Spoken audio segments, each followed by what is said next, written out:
नमस्कार दोस्तों, मैं राजेश कपूर एक बार फिर से आपका बहुत बहुत स्वागत करता हूं टेक टॉक्स के एक खास और बहुत ही खास एपिसोड के अंदर। जी हाँ, मैंने ये खास 2 बार कहा, इसका मतलब आपको ज़रूर समझ में आ जाएगा अभी थोड़ी ही देर के अंदर। मैं आपसे जब भी मुखातिब हुआ हूँ, जब भी मैंने आपसे बात करी है, तो मैंने आपसे उन एक्सपर्ट्स के लिए बात करी है जो कि साइबर एक्सपर्ट्स और साइबर की दुनिया के अंदर ऐसे-ऐसे सॉल्यूशंस लेके आते रहें, जिससे हमारी वर्ल्ड सेफ हो सके, हमारी डिजिटल वर्ल्ड सेफ हो सके। लेकिन आज हम लोग किसी और तरह की सेफ्टी की बात करने वाले हैं। जी, एक ऐसी सेफ्टी जिसका एक नया रूप हम लोग फ्यूचर में देखने वाले हैं बहुत जल्द। हम लोग बात करने वाले हैं इस तरह की कि हमारी जो समझ है, वो शायद सिर्फ डिजिटल वर्ल्ड तक सीमित होकर रह गई है। हम लोग उसके बियॉन्ड शायद देख ही नहीं पा रहे। हम लोग ये भी नहीं देख पा रहे कि डिजिटल वर्ल्ड के बाद भी एक ऐसी दुनिया है जहाँ पर डिफ़िकल्टीज़ जब उत्पन्न होती हैं, तो वो चाहे डिजिटल वर्ल्ड से उत्पन्न हुई हों या हमारी बिज़नेस वर्ल्ड से उत्पन्न हुई हों, लेकिन अल्टीमेटली हमारी हमारी बिज़नेस वर्ल्ड के ऊपर बहुत बड़ा इम्पैक्ट छोड़ के जाती हैं। इन्हीं 360 डिग्री अप्रोच के साथ में आज मैं यहाँ पर जिसको इंट्रोड्यूस कर रहा हूँ, वो दुनिया के ऐसे एक्सपर्ट हैं जिन्होंने बिज़नेस रेजिलियंस के ऊपर बहुत ही काम किया है और उनकी समझ इसके अंदर इतनी परिपक्व हो चुकी है कि आज उनको मैंने यहाँ आमंत्रित किया एक एक्सपर्ट के तौर पे। तो आइए उनसे हम जल्दी रूबरू हो लेते हैं। मैं आपको मिलवाना चाहता हूं मिस्टर अर्नब मुखर्जी से, जो कि एक सब्जेक्ट मैटर एक्सपर्ट हैं और बिजनेस रेजिलियंस के ऊपर बहुत ही ज़्यादा काम कर चुके हैं। तो आइए मिलते हैं। आपका बहुत बहुत स्वागत है अर्नब जी। धन्यवाद।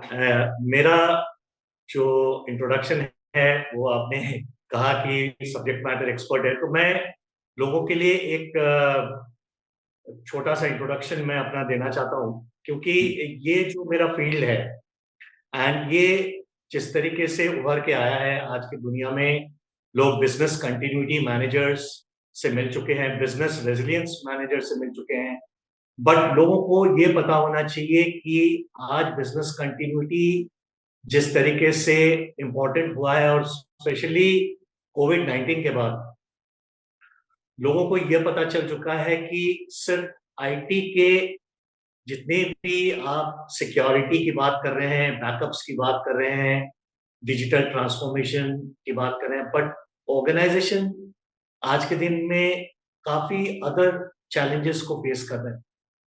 और ये हो रहा है क्योंकि पूरी वर्ल्ड में तरह तरह के चेंजेस आ रहे हैं, जियोपॉलिटिकल चेंजेस हैं, क्लाइमेटिक चेंजेस हैं, एनवायरमेंटल चेंजेस हैं, रेगुलेटरी चेंजेस हैं। तो लोग काफी पजल्ड हो चुके हैं कि आप क्या क्या चीजों को सिक्योर करें, एंड इससे लोग काफी परेशान रहते हैं, और स्पेशली जो सीनियर मैनेजमेंट के लोग हैं, सीएक्सओ लेवल के लोग हैं, इनका हमेशा ये रहता है कि भाई बिजनेस रेजिलियंस किस चीज से उसे हेल्प कर सकता है और इसकी प्रैक्टिसेस क्या है।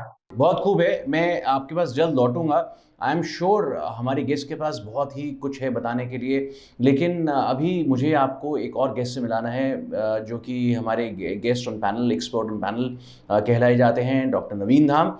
डॉक्टर नवीन धाम एक साइबर एक्सपर्ट तो हैं ही, साथ ही में वो एक कंप्लायंस एक्सपर्ट के नाम से भी बहुत मशहूर हैं।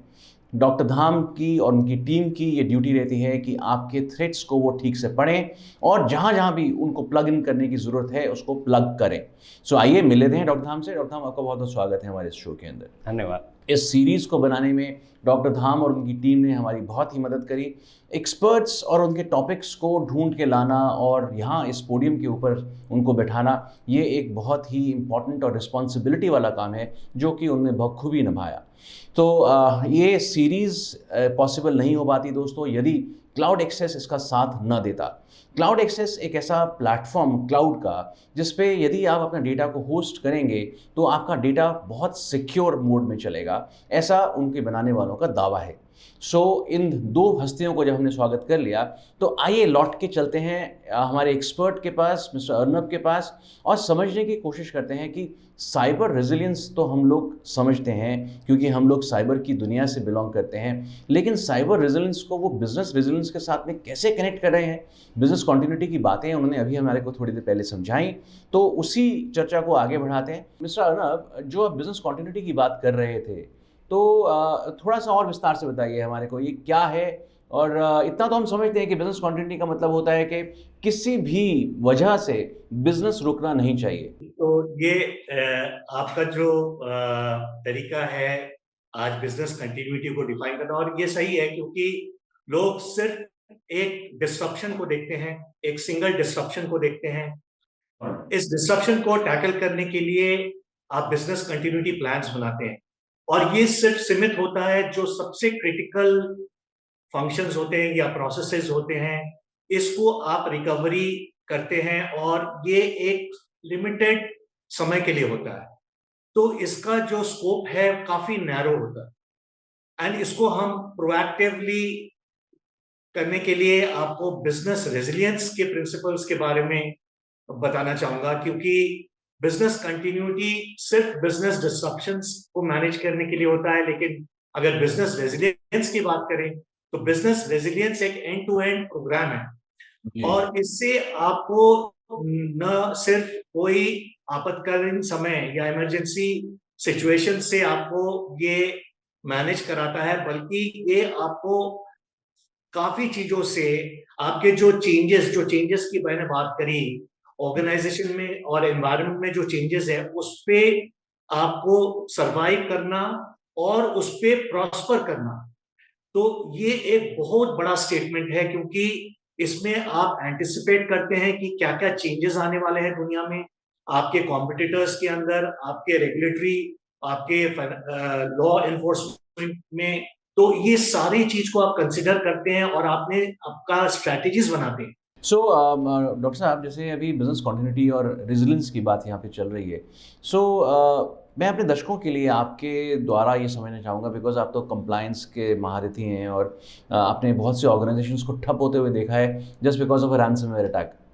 तो कुछ आफ्टरमैथ बताइए सर, एक रैंसमवेयर अटैक हो गया कंपनी में, अब क्या अफरा तफरी का माहौल आपने देखा? देखिए, जब रैंसमवेयर अटैक हुआ उसके बाद कई ऐसी कंपनीज में हमने सिनेरियोज देखे कि सारे कंप्यूटर्स इनक्रिप्ट हो गए। अब इनक्रिप्ट होने के बाद, इनक्रिप्ट मतलब कि वो बिल्कुल ही लॉक हो गए, और वो ये एक सामने आपके स्क्रीन आ जाती है कि you need to enter a password, और and for this you need to give us this much of bitcoins. तो वो बिटकॉइंस मांगता है हैकर, वो इतने पैसे आप दे दो, इतने बिटकॉइंस में हमें अमाउंट दे दो, तो आपका जो डेटा है उसको अनलॉक कर देंगे हम। तो वो जब सारे कंप्यूटर है लॉक हो गए, तो उनका सारा डेटा, जो कि इतना sensitive data, business data, HR का डेटा, आईटी का डेटा, टेक्नोलॉजी का डेटा, उनके डिज़ाइन सब लॉक हो गया। अब तो कुछ बचा ही नहीं, सारा। तो फिर कंपनी उस समय काम कैसे कर रही होती है? अगर उन्होंने बिजनेस कंटिन्यूटी इम्प्लीमेंट की हुई है, और and they have their backup plans, like अगर उनका डेटा क्लाउड पे है, क्लाउड को उन्होंने एज अ डीआर बनाया हुआ है, जहाँ पर उनका सारा बैकअप रियल टाइम बेसिस पे बैकअप हो रहा है डेटा, तब वो कंपनीज बच जाती हैं। सर, आज तो हमारे पास एक एक्सपर्ट बैठे हुए हैं जो बिजनेस कॉन्टिन्यूटी और रेजिलियंस के बारे में हमारे को अच्छे से विस्तार से बताने वाले हैं। लेकिन आपकी नज़र से यदि मैं पूछूं, तो आपने बिजनेस कॉन्टिन्यूटी की डेफिनेशन को उन लोगों से कैसे सुना जो कि बिजनेस जिन्होंने अब तक ठप होते हुए देखा, और आपने उनको जब ये बताया होगा कि आपके पास तो ऐसे रिसोर्सेज ही नहीं है कि आपने बिजनेस को डेटा के बगैर कैरी ऑन कर सकें, तो वो उनको उनकी समझ क्या थी, वो कैसे देखते हैं बिजनेस कॉन्टिन्यूटी को? वो जिनका अगर डेटा पूरा लॉक हो गया और उनके पास बिजनेस रेजिलियंस ही नहीं है, तो वो लोग तो बिल्कुल समझते ही नहीं है बिजनेस कंटिन्यूटी, क्योंकि उन्होंने जब एक कंसल्टेंट शुरू में उनको बताता है कि आपको ये चाहिए, तब उनको लगता है कि शायद कंसल्टेंट अपने पैसे बना रहा है, बट वो एक रियल कंसल्टिंग दे रहा होता है उस वक्त। वो उस वक्त उनको लगता है कि नहीं, this is something they are selling to us, तो बट हम एक राय दे रहे होते हैं, तो वो राय को वो ना समझ के वो अपना दिमाग लगा के जैसे चल रहे हैं वैसे चलते हैं, तो उनका रिजल्ट यही होता है जो। आपने सुना, ये एक बहुत ही गंभीर विषय है जिसके ऊपर आज हम चर्चा कर रहे हैं दोस्तों। ये बिजनेस रेजिलियंस की अगर हम बात करते हैं तो कॉन्टिन्यूटी से बहुत फ़र्क है। अभी हम एक्सपर्ट से समझेंगे कि कैसे फ़र्क है, लेकिन जितना हम लोग समझ पाए हैं इसको एज अ लेमैन, तो उसमें आप ये देखिए कि आपके पास आपने वो प्रोसीजर्स ही डेवलप नहीं करे हुए अपनी कंपनी में, जब आपका एक मेजर आपका एक शटडाउन हो जाए, जब आपके रिसोर्सेज बिल्कुल बंद हो जाएं, कंप्यूटर से आप डेटा एक्सेस ना कर सकें, क्योंकि आज की डेट में सब कुछ कंप्यूटर से ही चलता है, डेटा से ही चलता है। तो यदि वही एक्सेसिबल नहीं होगा तो आपकी कंपनी की हर एक चीज़ ठप पड़ जाएगी। ऐसे सिनेरियो के अंदर आप क्या करने वाले हैं, यही समझाने वाले हैं मिस्टर अर्नब। अर्नब जी, आप हमको रेजिलियंस और कॉन्टिन्यूटी के बीच में का फ़र्क समझाइए प्लीज़ विस्तार से। डॉक्टर धाम ने बिल्कुल सही कहा, और समझता हूँ कि कुछ कंपनीज काफी सारे बैकअप्स लेके रखते हैं, लेकिन मैं आपको बताने वाला हूँ कि एक रेजिलिएंट ऑर्गेनाइजेशन इस चीज को कैसे डील करता है। पहली बात तो ये है कि आपने देखा होगा कि बड़ी बड़ी कंपनीज का पॉलिसी रही है कि नो पे। नो पे का मतलब यह है कि वो रैंसम अटैकर को एक पैसा देने को तैयार ही नहीं है। ये उनकी company, it is against that company policy. Now the problem starts. अब ये सिचुएशन है कि आपको रैंसमवेयर के अटैकर्स से नेगोशिएट करना है, आपको अपने ब्रांड और इमेज को प्रोटेक्ट करना है, आपको अपने डेटा सिक्योरली अपने कस्टमर को ये कॉन्फिडेंस दिखाना है कि कंपनी में कोई लॉसेस नहीं हुई है। अब ये रेजिलिएंट ऑर्गेनाइजेशन में सबसे बड़ा चीज जो इसमें दिखता है वो है लीडरशिप कल्चर। क्योंकि ये जो भी डिसीजंस हैं, ये लीडर्स, एक वॉर रूम क्रिएट किया जाता है, और इस वॉर रूम एक कन्फाइंड एरिया है जहां पे सारे decision makers, even the legal team इसमें बड़ा माने काफी बड़ा रोल प्ले करता है यहाँ पे, क्योंकि उनको सारे रेगुलेटरी नॉर्म्स पता होता है। अच्छा, वो जब आ गए हैं और उनके एडवाइस के बगैर हमारे जो सीएक्सओ लेवल के लोग हैं वो एक कदम भी आगे बढ़ने को तैयार नहीं। नाउ ये चीजें इतनी आसान नहीं है जितना, जैसे मैं बोल रहा हूँ, क्योंकि हर एक बंदा अपने फील्ड से एक्सपीरियंस लेके डिसीजंस ले रहा है, और काफी सारे डिसीजंस टेबल पे आप रखते हैं। एक रेजिलिएंट ऑर्गेनाइजेशन में होता क्या है कि इस चीज की काफी सिमुलेशन एक्सरसाइजेस किए जाते हैं। इनको ये बताया जाता है, सिखाया जाता है कि कैसे इस तरीके क्राइसिस से आपको डील करना है, आपको कैसे कम्युनिकेशन एक्सटर्नल स्टेक होल्डर्स को देने हैं, कैसे आपका कस्टमर का कॉन्फिडेंस को बिल्ड करना है, और इस तरीके का अगर इंसिडेंट हुआ है उसमें आपकी प्रेस रिलीज या आपके मीडिया रिस्पॉन्स कैसे होनी चाहिए। ये सारी चीजें को अगर आप देखें, इसकी बहुत बड़ी अहमियत है, क्योंकि जो साइबर के प्रोफेशनल्स हैं वो अपने तरीके से अपने डिफेंस मैकेनिज्म को ट्रिगर करते हैं, और वो कंपनी को बताते हैं कि ये चीजें हम कर रहे हैं जिससे कि आपका डैमेज को मिनिमाइज हो। So that's a technological issue. Sir, मैं यहाँ पर थोड़ा इंटरप्ट करूँगा ये पूछने के लिए आपसे कि एक लाइव सिनेरियो को डिस्कस करते हैं आपसे। मान लीजिए एक बैंक में पूरा जो है सिस्टम शट डाउन हो गया, अब आप बताइए उनको क्या सुझाव देने वाले हैं। देखिए, अगर आपने बहुत अच्छा एग्जांपल लिया, क्योंकि बैंक एक ऐसा ऑर्गेनाइजेशन है जहां पे हर मिनट, हर सेकेंड एक ट्रांजैक्शन लॉस अगर होता है तो उससे बैंक को काफी नुकसान पड़ती है।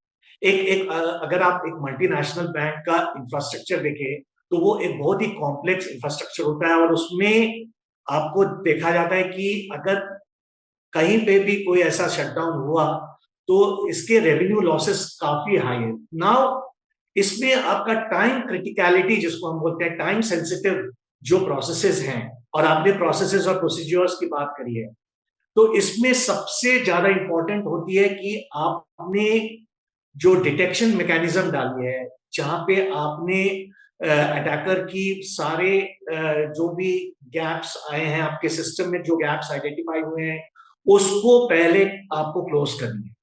तो इंसिडेंट रिस्पॉन्स के जो मैकेनिज्म है ये आपको काफी स्ट्रेंथन करनी पड़ती है, and that is where your resilience objective is that you respond much faster than any other organization who's not having a resilience kind of a protocol or resilience principles or whatever you call. तो सबसे बड़ा चीज होती है कि incident response. Now आप हर चीज को अपने तरीके से एक स्ट्रक्चर्ड वे में आप डील करते हैं। आपका पहला चीज होता है कि आपका पहला कम्युनिकेशन आपके स्टेक होल्डर्स को क्या जाएगा, उसको आप क्या कहेंगे, क्योंकि जो साइबर के प्रोफेशनल्स हैं उनको काफी हद तक पता चल जाता है कि हाँ ये डैमेज हुआ है, लेकिन आप दुनिया को पूरी सच नहीं बताना चाहते। आपको सच तो बताना है, लेकिन that is called the half truth. ये तरीका होता है कि एक कम्युनिकेशन, जो क्राइसिस कम्युनिकेशन हम कहते हैं, इसमें we use the word half truth. अब इसमें क्या होता है कि आप पूरी सच नहीं बता के, लेकिन आपको एक स्टेटमेंट दिया जाता है जिसमें कि आपने कस्टमर को क्लियरली बता रहे हैं कि आपके एक्शंस क्या हैं। आप ये बता रहे हैं कि आपको कितना $1 मिलियन के लॉसेस है। That is not the objective. Customer ये नहीं सुनना चाहता। कस्टमर सुनना चाहता है कि आप सेफ हैं, आप इस पे काम कर रहे हैं, और आप with in a very short time period आप इस क्राइसिस से बाहर निकलते हैं। जब आप इस तरीके का कन्विंसिंग स्टेटमेंट देते हैं, तब आप already you have one the half battle. Right. तो ये तरीका है, जो चीज ऑर्गेनाइजेशन कल्चर और ऑर्गेनाइजेशन के जो लीडरशिप है, ये इस चीज को मैनेज करते हैं। बट सर, ये आपने पर्दे के आगे की बात कही, जहां पर एक एम्प्लॉय जो कस्टमर को फेस कर रहा है, वो उसको किस तरीके से अपने आप को प्रेजेंट करता है, उस पर डिपेंड करता है।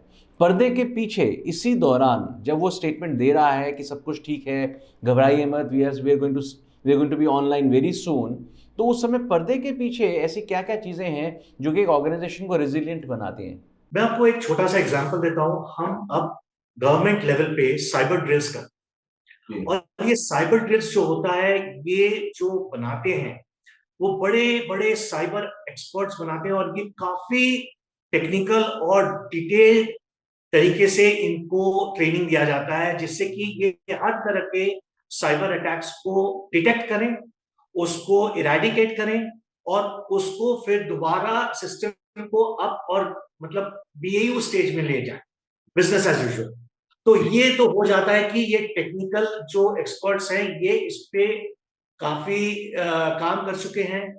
बट जो साइबर ड्रिल के नेक्स्ट हाफ है, उसमें आपको ये सिखाया जाता है कि जब ये चीजें हो रही हैं, तब आप बाकी सारी चीजों को, बाकी बिजनेसेस को कैसे रन कर रहे हैं, आपका बिजनेस चल रहा है, और बाकी सारे जितने भी कस्टमर्स हैं उनको फैसिलिटी मिल रही है, सर्विसेज मिल रही है विदाउट एनी डिस्ट्रप्शन।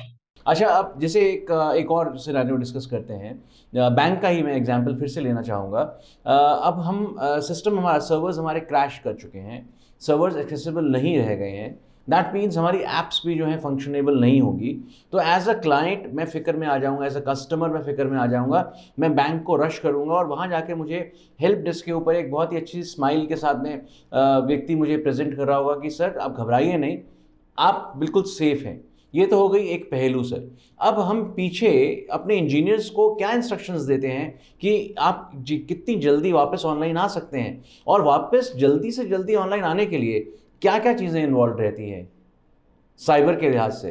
मैं आपको थोड़ा सा एक डिफरेंट सिनेरियो देता हूँ, which is a very real time scenario, and that is something which I was very much impressed, कि एक बैंक का नेटवर्क में ऐसा होता है कि तरह तरह के डिस्ट्रप्शन होते हैं, चाहे वो सिस्टम का हो, चाहे वो एप्लीकेशन का हो, चाहे वो कोई नेचुरल डिजास्टर की वजह से काफी ऑपरेशंस इंपैक्ट हो गए। लेकिन जो बैंक जिसका रेजिलियंस प्रैक्टिसेस इन प्लेस है, उनके पास वर्कअराउंड्स होते हैं, उनके पास ऑल्टरनेट्स होते हैं, उनके पास इस तरीके के स्ट्रैटेजीज होते हैं जहां पे वो कस्टमर को रिडायरेक्ट कर पाए।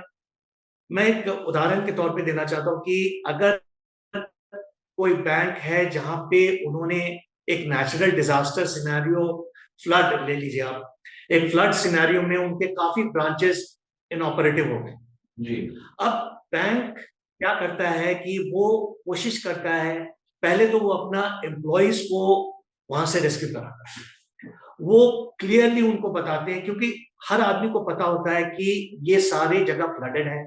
अच्छा, कुछ इमरजेंसी सर्विसेज है जो बैंक उसको अप्रोच कर सकते हैं, कस्टमर्स उनको नहीं अप्रोच कर सकते, तो वो इंश्योर करता है कि उनके कस्टमर्स भी सेफ हो, और वो बैंक का एक ब्रांड इमेज तैयार होता है, क्योंकि वो it's a very large organization, और उनके काफी हद तक उनके नेटवर्क काफी स्ट्रांग होते हैं। तो इस हिसाब से वो काफी चीजें जो बैंक के ऑपरेशन से हटके होता है, वो एक कम्युनिटी को सर्विस दे रहे हैं।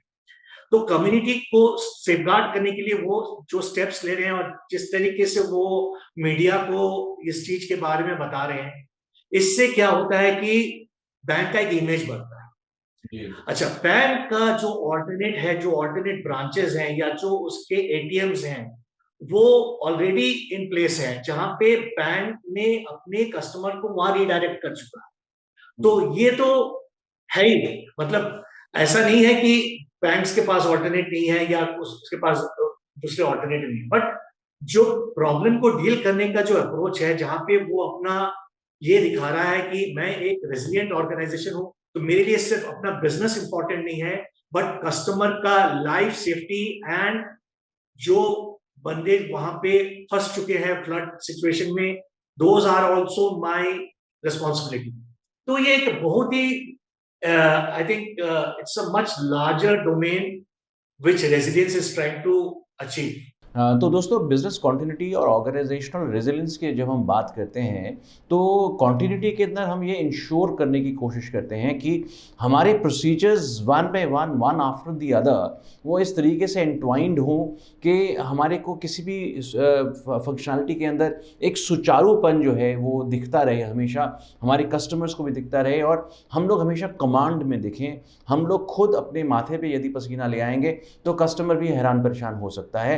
कॉन्टिन्यूटी के अंदर हम लोग इस चीज़ को भी इंश्योर करते हैं कि हमारी किसी भी फेलियर की वजह से, चाहे वो टेक्निकल हो, चाहे वो मैनुअल हो, चाहे वो एडमिनिस्ट्रेटिव हो, हमारी बिजनेस की फंक्शनैलिटीज़ पे बहुत असर ना पड़े।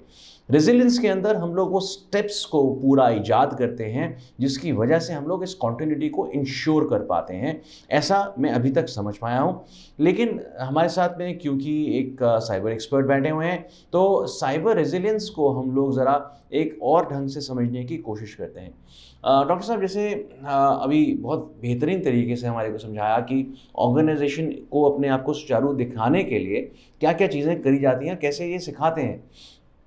लेकिन साइबर के अंदर भी प्रोसीजर्स होते हैं। सो आप क्या समझते हैं कि साइबर रेजिलिएंट होने के लिए एक ऑर्गेनाइजेशन को क्या क्या ज़रूरी चीज़ें अपने यहाँ इंसेप्ट कर लेनी चाहिए? देखिए, सबसे पहले तो मैं ये बताना चाहूँगा कि जो कंप्लाइंसेस कहते हैं, जो साइबर सिक्योरिटी के कंप्लाइंसेस हैं, वो बात करते हैं बिजनेस कंटिन्यूटी। अगर आप ISO 27001 स्टैंडर्ड देखो तो उसमें लिखा हुआ है कि information security continuity during business continuity. Okay, means business continuity के टाइम पे इंफॉर्मेशन सिक्योरिटी भी कंटिन्यू होनी चाहिए। ओके, मीन्स ये हुआ जैसे कि आपकी ऑर्गेनाइजेशन में डिज़ास्टर हो गया, अब जो आपकी ऑर्गेनाइजेशन थी उसमें सारे साइबर सिक्योरिटी कंट्रोल्स थे, राइट। आपके यहाँ फायरवॉल्स भी थी, सारे स्ट्रिंजेंट जो हैं कंट्रोल्स लगे हुए थे, पूरी टूल्स, एंटीवायरस वगैरह जो भी आपके एनवायरनमेंट में चाहिए वो सारे साइबर सिक्योरिटी कंट्रोल्स थे आपके यहाँ। DLP भी थी, फायरवॉल पे आपके राइट रूल्स वगैरह सब प्रॉपर थे। बट जब आपका डिज़ास्टर हुआ, आपने एक DR साइट बना रखी थी कि आप जहाँ डिज़ास्टर हुआ और आप वहाँ शिफ्ट हो गए। जैसे आप वहाँ शिफ्ट होंगे तो वही सेम कंट्रोल्स जो यहाँ पर थे, वो सेम साइबर सिक्योरिटी कंट्रोल्स वहाँ भी होने चाहिए। क्योंकि जो हैकर्स हैं, इंट्रूडर्स हैं, वो इसी मौके का फ़ायदा उठाते हैं कि जब आप दूसरी जगह गए और वहाँ पर कंट्रोल्स वीक थे तो वहाँ पर वो जो आप डेटा वहाँ लेके जाएंगे वो डेटा एकदम जो है चुरा लेंगे। बिल्कुल ठीक। तो ये आपकी cyber security controls proper continued होना चाहिए। That is why it is called information continuity in business continuity, during business continuity. तो जब डिजास्टर होता है उस टाइम पे इंफॉर्मेशन सिक्योरिटी भी कंटिन्यू होनी चाहिए दूसरी डिजास्टर साइट पे। तो ये बहुत ज़रूरी है जो कि हमें समझना चाहिए। और जैसे कि आपने पूछा कि वहाँ क्या क्या इंतज़ाम होने चाहिए, तो आपका सबसे पहला तो data is the oil of business. तो वो डेटा जो है उसका बैकअप तो सबसे पहले होना चाहिए आपके पास। तो वो क्लाउड पे भी हो सकता है, जो कि सबसे बेस्ट ऑप्शन है कि क्लाउड पे लोग रख लेते हैं आजकल, उसको एज ए DR साइट बना देते हैं, जो अपना जितना भी डेटा है आपका रियल टाइम बेसिस पे वहाँ जाता रहता है। और दूसरा, लोग क्या करते हैं, ऑफलाइन डेटा भी रखते हैं ताकि अगर साइबर अटैक कहीं भी होगा, अगर इवन क्लाउड पे भी होगा तो आपका ऑफलाइन डेटा भी है। फिर साथ में आपका कंटिन्यूटी में पीपल प्रोसेस और टेक्नोलॉजी, ये 3 चीज़ों का ध्यान रखा जाता है कि पीपल की भी कंटिन्यू होनी चाहिए, प्रोसेस जो आपने बनाया है वो भी सेम डीआर साइड पे कंटिन्यू होनी चाहिए, और टेक्नोलॉजी भी कंटिन्यू होनी चाहिए। अगर आपके यहाँ पर आपके बिजनेस को चलाने के लिए इंटरनेट चाहिए, लैपटॉप चाहिए, और आपको कुछ ईआरपी आपका है इंटरनल वो चाहिए, एप्लीकेशन चाहिए जिससे आपका बिजनेस चलता है, तो वो सेम टेक्नोलॉजी आपके वहाँ पर भी होनी चाहिए जहाँ आप डीआर साइट पे ले जा रहे हो। तो ये सारी कंटिन्यूटी, जब आप बिजनेस साइबर रेजिलियंस की बात करते हैं तो साइबर रेजिलियंस में आपके साइबर सिक्योरिटी कंट्रोल्स भी वहाँ पर होने चाहिए। तो ये सारी चीज़ें बहुत ध्यान में रखनी चाहिए। बहुत खूब हमने डॉक्टर धाम से समझा इस चीज़ को। लेकिन दोस्तों, जब हमारी चर्चा चल रही थी पर्दे के पीछे, जैसे हम भी पर्दे के पीछे जाते हैं, और जब मेरी अर्नब जी से बात हो रही थी तो मैंने एक टर्म सुनी थी, बड़ी इंट्रिग करी मुझे, वॉर रूम। तो आइए समझते हैं वो क्या होता है। अर्नब जी, वॉर रूम का जिक्र कर रहे थे आप। ये क्यों बनाया जाता है, किसी ऑर्गेनाइजेशन में बनाया क्यों जाना चाहिए? देखिए, अभी तक डॉक्टर धाम ने हमें समझाया कि किस तरीके से साइबर रेजिलियंस और किस तरीके से पूरी की पूरी रेप्लिकेशन होती है, और एक रेजिलियंट ऑर्गेनाइजेशन में काफी टेक्नोलॉजी रिलेटेड काम हो चुका होता है। लेकिन कहीं ना कहीं से हमने ये देखा कि आपको बिल्कुल एक ट्रांसपेरेंट कम्युनिकेशन रखना बहुत जरूरी होता है, चाहे वो मैनेजमेंट हो, चाहे कस्टमर हो, और चाहे आपके स्टेक होल्डर्स हो। और आपको काफी इन्फॉर्म्ड डिसीजन, जो हम कहते हैं इन्फॉर्म्ड डिसीजन लेने की बात होती है, क्योंकि हर जगह आपको कॉस्ट इन्वॉल्व होता है, हर जगह आपकी अलग बजट की रिक्वायरमेंट्स होती है। तो जब ये सिचुएशन आता है तो आप एक वॉर रूम क्रिएट करें। ये वॉर रूम वर्ड इसलिए रखा जाता है क्योंकि वॉर का मतलब ये होता है कि अब सिचुएशन नॉर्मल नहीं है। अब लोगों को अपना जो नॉर्मल काम छोड़ के आपको इस इंसिडेंट पे फोकस करना है, चाहे वो इंसिडेंट हो, चाहे वो डिफरेंट कोई इवेंट हो। जैसे हमने एक बड़ा इवेंट को अभी मॉनिटर कर रहे थे 2 साल पहले, फीफा वर्ल्ड कप जो फुटबॉल हुआ था, उसमें मेरा खुद का एक्सपीरियंस ये रहा कि ये वर्ल्ड कप से हमें काफी ऑर्गेनाइजेशंस जो क्रिटिकल इंफ्रास्ट्रक्चर संभालते हैं, इस तरीके के ऑर्गेनाइजेशंस पे क्या इनका इम्पैक्ट हुआ, और वो किस तरीके से इस तरीके के इवेंट को मैनेज किया। और चाहे वो टेलीकॉम हो, चाहे वो बैंक्स हो, चाहे वो मैन्युफैक्चरिंग हो, हर तरह के जो कंपनीज इसमें इन्वॉल्व थे। तो ये वॉर रूम कॉन्सेप्ट आया जहां पे कि लोगों ने जितने भी डिसीजन मेकर्स हैं सबको इकट्ठे किए, उनको एक प्रोसेस बताया गया कि यहाँ पे एक कमांड सेंटर की तरह ये काम होगा, जिसमें एक, जैसे वॉर में एक कमांडर होता है, तो यहाँ पे जो कमांडर होगा उसका अप्रूवल के बगैर कोई भी चीज इस वॉर रूम के बाहर नहीं जाएगी। इसका मतलब वो वॉर रूम काफी रेस्ट्रिक्टेड एक्सेस होगा, एक्सेस कंट्रोल होगा, उसके अंदर पूरी रोल्स एंड रिस्पॉन्सिबिलिटीज डिफाइंड होंगे, सब्जेक्ट मैटर एक्सपर्ट्स रहेंगे जो एडवाइस करेंगे, चाहे वो लीगल डिपार्टमेंट से हो, चाहे वो एचआर से हो, कोई भी स्पेशलिस्ट जिनको जरूरत है उनको इनवाइट किया जाएगा और वो सिर्फ एडवाइस देंगे। तो ये जो स्ट्रक्चर है, ये हमें ऑर्गेनाइजेशन, जो रेजिलिएंट ऑर्गेनाइजेशन है, वो इस चीज को इंपॉर्टेंस देते हैं और वो इस चीज को प्रॉपरली डिमॉन्स्ट्रेट करते हैं। दोस्तों, हम लोगों ने रेजिलियंस का मतलब भी समझा, हम लोगों ने बिजनेस कॉन्टिन्यूटी का मतलब भी समझा, और ये खास तौर पे एपिसोड इसी वजह से हम लोगों ने बनाया कि आप जब तक सुचारू रूप से चल रहे हैं, जब तक आपकी सभी चीज़ें वेल ग्रूव, वेल ऑयल्ड हैं, तो आप ऐसा लगता है कि बस सब कुछ ठीक है, अब क्या गड़बड़ हो सकती है। लेकिन उसी गड़बड़ के लिए हमें प्रिपेयर किया आज हमारे एक्सपर्ट ने और डॉक्टर धाम ने, जिन्होंने हमें साइबर रेजिलिएंट होने का मतलब समझाया, जिसके अंदर उन्होंने ये बताया कि कैसे एक के पीछे दूसरी चीज़ पहली वाली को सपोर्ट करते हुए बनी होनी चाहिए।